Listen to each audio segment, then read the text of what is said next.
Jakobe, what was that experience like defending that offense for 4 quarters, and what went into it tonight? No, we definitely knew that they were a talented offense. All props at quarterback. He makes a lot of plays with his feet. He kept them in the game for sure. We knew that they were going to make plays towards the end of the game. We knew that they were going to make plays. So preparing for offense like that, it's very hard. So all props to them. You guys got turnovers tonight.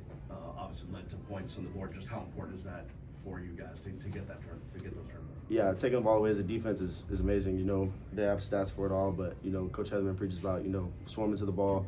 And we all did our jobs tonight. We got lucky and got some interceptions that we needed, and it worked out well for us. Jakobe, that first drive, they get down there a couple big chunk plays. For you guys to hold them to 3 points, how much of a momentum swing was it, and how much of a confidence booster even for you guys to hold them to 3 there? Yeah, no. So we knew, they had a lot of gadget plays that drive.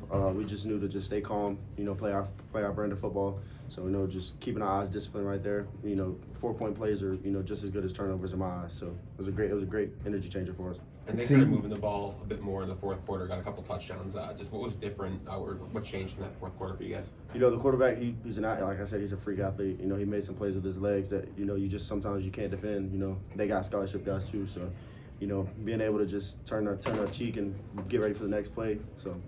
It seemed that there were times where, as part of the scheme, you guys were purposely leaving certain guys open out on the perimeter and stuff. Was that part of the game plan to kind of deal with the running? No, it's never a game plan to leave guys open. Like I said, we got to go back to the drawing board. We had some mistakes tonight. It's never a plan to leave anybody open. It's just he's a great player, so he's a scary guy when he gets moving. Can you just take us through your interception? It came at a crucial part in that game, and kind of just help you guys continue on the run you were on. Yeah, so no, we practiced it all week. It's just a call. We know that they like the big hit plays. So as soon as I seen him big hit, Zach Poyser told me to shove it, and I pushed over, and the ball was in the air, and I played a little bit of baseball when I was in middle school. So. Two more questions. Speaking of potential good center fielders, Bryce Fitzgerald with his pick, third of the year. Just how have you seen him just kind of hit the ground running since he got here? He's been the same dude every day. He comes in the building focused, asks as many questions as we do in the meetings. He does those type of things in practice all the time. That kid gets the ball. He's going to be a special player. Jakobe, you've been part of a lot of teams your whole life. What's different or special about this particular group? Walking into the locker room and the team not being happy after we won like that. That's what's different. These guys are dedicated. I can't preach enough how much we work each and every day, every day. So, we're in the building early in the morning, late at night, watching tape together as a team.